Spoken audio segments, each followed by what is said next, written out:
जी हाँ, आज की हमारी बैक कैमरा स्टोरी की हीरोइन है दीपिका पादुकोण। दीपिका का जन्म 5 जनवरी 1986 को कोपेनहेगन, डेनमार्क में हुआ था। आज हम डालेंगे हर पहलू पर नज़र और जानेंगे कब, क्यों, कहाँ, किसको, किसने, किससे, कैसे जैसे सभी सवालों के जवाब। दीपिका का होम टाउन बेंगलुरु है, लेकिन वो रहती मुंबई में है। साल 2006 से आज तक लगातार बॉलीवुड से जुड़ी हुई हैं दीपिका। इनके पिता प्रकाश पादुकोण बैडमिंटन के होनहार खिलाड़ी रहे हैं। माँ ट्रैवल एजेंट और इनकी बहन अनीशा एक गोल्फर हैं। स्पोर्ट्स बैकग्राउंड से एक्टिंग तक का कैसा रहा दीपिका का सफ़र, आइए जानते हैं। कॉलेज के दिनों से ही दीपिका ने मॉडलिंग शुरू कर दी थी। उनकी हाइट, पर्सनैलिटी हमेशा से अच्छी रही है। पिछले कुछ सालों में दीपिका ने famous Indian brands Liril, Dabur, close up और लिम्का के लिए मॉडलिंग भी की है। दीपिका को 2006 के किंगफिशर स्विम सूट कैलेंडर के लिए एक मॉडल के रूप में चुना गया। इसी साल आइडिया जी फंक्शन पुरस्कार में female model of the year और fresh face of the year का अवार्ड भी दीपिका ने अपने नाम किया। बता दें कि दीपिका किंगफिशर एयरलाइंस, लिवाइस और टिसॉट की ब्रांड एम्बेसडर भी हैं। मॉडलिंग में सक्सेस होने के बाद दीप्स ने एक्टिंग की ओर रुख किया।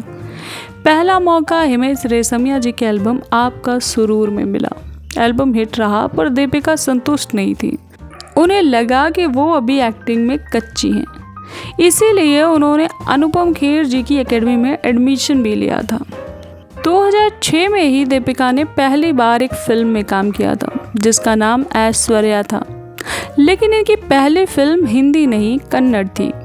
दीपिका में कई खूबियां थी: रूप, रंग, कद काठी, अभिनय क्षमता, व्यवहार कुशलता और भरपूर आत्मविश्वास। फराह खान की नज़र दीपिका पर पड़ी। उन्होंने अपनी फिल्म ओम शांति ओम के लिए दीपिका को सिलेक्ट किया, जिसमें इनके अपोजिट सुपरस्टार शाहरुख खान थे। फिल्म सफल रही। शांति प्रिया, जो कि दीपिका के कैरेक्टर का नाम था, वो भी सफल रही अपनी छाप छोड़ने, जिसके लिए इन्हें फिल्म फेयर की सर्वश्रेष्ठ नवोदित अभिनेत्री और सर्वश्रेष्ठ अभिनेत्री का पुरस्कार भी मिला। किस्मत साथ तो दे रही थी, लेकिन बॉलीवुड अभी इन्हें बहुत ही मिक्स रिजल्ट दे रहा था।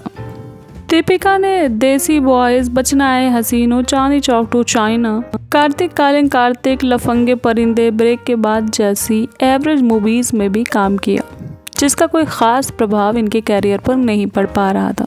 2011 तक यही सब चल रहा था, कभी हिट, कभी फ्लॉप, कभी एवरेज। फिर 2012 में कॉकटेल, जो कि सैफ अली खान के साथ थी, ये फिल्म हिट हुई। दीपिका भी हिट हो गई। फिर 2013 में ये जवानी है दीवानी, रामलीला, चेन्नई एक्सप्रेस ने जो धमाल मचाया बॉक्स ऑफिस में, वो दीपिका की जिंदगी बदल गई। बाजीराव मस्तानी, तमाशा और तमाम विवादों के बावजूद बड़ा बिजनेस करने वाली फिल्म पद्मावत दीपिका के लिए बहुत ही प्रॉफिटफुल साबित हुई। लेकिन कहानी इतनी स्मूथ है नहीं जितनी आपको लग रही है। एक वक्त ऐसा भी था जब दीपिका पादुकोण सुसाइड करना चाहती थी। किसी से भी मिलना, बात करना नहीं चाहती थी। रोती थी, बार बार रोती थी और अपनी ज़िंदगी ख़त्म कर देना चाहती थी। जी हाँ, बिल्कुल सच बात है, ये झूठी खबर नहीं है, क्योंकि ये सब कुछ खुद दीपिका ने बताया एक इंटरव्यू के दौरान। उन्होंने बताया कि वो डिप्रेशन का शिकार हो गई थी, मेंटल इश्यूज से जूझ रही थी, और ये सब किसी फेल्योर पीरियड के दौरान नहीं हो रहा था, बल्कि ये सब उस दौरान हो रहा था जब वो बॉलीवुड में टॉप एक्ट्रेसेस की लिस्ट में शामिल हो चुकी थी, कई हिट फिल्में दे चुकी थी।